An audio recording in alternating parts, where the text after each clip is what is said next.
Yeah, no, I'm on the show right now. Oh, I'll call you back. Thank you, Shannon. Shannon is the host of, well, she's not the host of, producer Before You Buy. She's the host of the Great Threat Wire on the TechFeed network, youtube.com/TechFeed. You also see her on Hack5, and she does this show. So she gave me some big phones. In fact, I got to thank Darren Kitchen of Hack5 for lending us this, because I've been very intrigued by this. You know, I've been saying Apple should really make the next iPhone be an iPad mini. I like the idea of carrying around a big phablet in my pocket. And Samsung has kind of put their money where my mouth is by releasing, first in Europe and now in the US, their Galaxy Note tablets as a phone. Yes, we've got phone numbers on this thing. I can dial out. It is, in fact, I've got a T-Mobile SIM in here. You can buy it. It's a little expensive from your local phone company. I presume GSM, which would be T-Mobile or AT&T. It's $4.99 off contract, and you get $100 off if you're doing it on contract. So it's a little expensive. And I have to say, while this has many of the features of the Galaxy S4, the one thing it lacks that I really like on the Galaxy S4 is the very high resolution screen. This is only 1280 by 800. And on an 8-inch tablet, that's not ideal. You do, on the other hand, get a stylus. So it's very much like a giant Note. This is, yes, an 8-inch telephone. Too big to fit in your pocket, but you've got the stylus, the S Pen. You've got the phone features, and really is truly a tablet. I mean, this is not a giant phone. It's a tablet. It's not a phablet. It's a tablet with phone capabilities, a SIM card slot, an SD card slot. It's only running a Jelly Bean 4.1, so that's a little disappointing. But I thought, well, as long as we're going to look at this is the Note 8. Let's take a look at the Galaxy Mega. Now, remember, in just a week, Samsung's going to talk about the Note 3, which, from all appearances, is a super high-end phablet. The Mega is not. The Mega is also kind of a mid-range, not an HD screen, 1280 by 800 again. It's certainly adequately fast, has much of the same software package as the Galaxy S4, including the fun camera modes and so forth, but it's 6.6 inches. See, it's become very clear that what Samsung's doing here is basically making phones in every possible size, from the Mini all the way up to the Mega, and yes, even to the Note 8. 6.6 inches, 8 inches. These are great, phones. You don't get the wonderful screens that you get with the Galaxy S4, the high-def screens, the 1080p screen. But at a screen size of this size, or even of the 8-inch size, I don't think you're really losing a lot of quality. I found that even at the 8-inch, 1280 by 800 is just fine. Remember, this is roughly the same as the iPad Mini's screen resolution. I thought, well, as long as I'm reviewing a giant phone and a big phone, why don't I review a teeny-weeny phone? And HTC has done a little phone as well. This is the Mini. Now, here's my regular HTC One. Here's the One Mini. It's just a little bit smaller. In fact, it's not so much smaller that you'd even notice unless you put them side by side.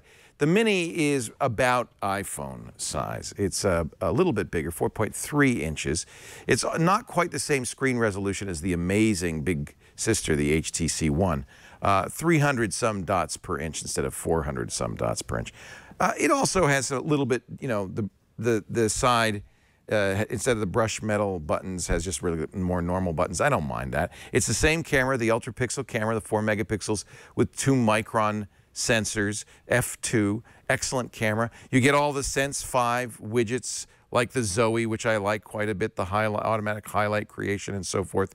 But it's just in a little bit smaller size. I think really what, to me, this phone reminded me of is kind of a ladies' version of the HTC One. For somebody with a more petite hand, could be a guy too, but kind of like a lady's wristwatch versus a man's wristwatch. Just a little bit smaller, not a lot, just a little bit smaller, a little bit lower resolution. Smaller battery, but because it's got a smaller screen and a lower screen resolution, the battery life is about the same. They're doing a One Max. We don't have that one yet, but they're following the HTC lead of providing you with a variety of sizes.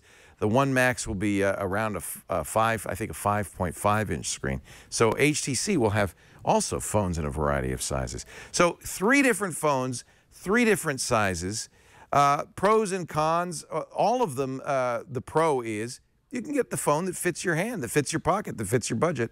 The con, of course, and by the way, that's one nice thing about the Mini. It's $100 compared to the $200 for the HTC One on contract. So it is a more affordable HTC One if you've wanted one. Is it a buy, a don't buy, a try? I think in all three cases, these are tries. To me, the whole idea is, you know, for some people, like me, I like a big phone.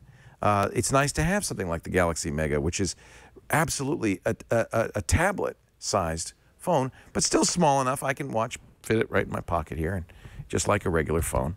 I should point out that we're about to see the Samsung Galaxy Note 3. If you're in the market for a phone roughly this size, which the Note 3 will be, it's going to be a little smaller than this. I'd probably wait and see what the Note 3 offers. We're hearing some interesting things, rumors about specs and so forth. If you've got to buy right now and you want a phablet, I think the Mega is a good choice. If you want a little bit of a tinier phone, you like the HTC One, but you don't want such a big phone or such a big price, the One Mini is great. And I have to say, I still kind of like the idea, it's not for everyone, of a tablet-sized telephone. You get some advantages. You know, if I look, for instance, at the settings on this, they really use the screen size to good advantage. They now have a gutter that I could choose the setting and see the settings on the right. Many applications, including the text messaging and phone calls, use this screen. It does have the Samsung dual window feature. So it's nice to have something this big if you've got somewhere to put it. If you carry around a purse or a backpack and you really want a big phone, I think this is a great phone, great battery life. So in every case, it's a try. It's all up to you, the size of the phone you want. I just have to commend HTC, Samsung, both for giving us a real choice, a variety of phones and a variety of sizes to fit your budget and fit your needs. The main point is there's nothing wrong with these phones. There's no reason to stay away from them. If you like that size, if you like a little teeny weeny little mini one, go for it.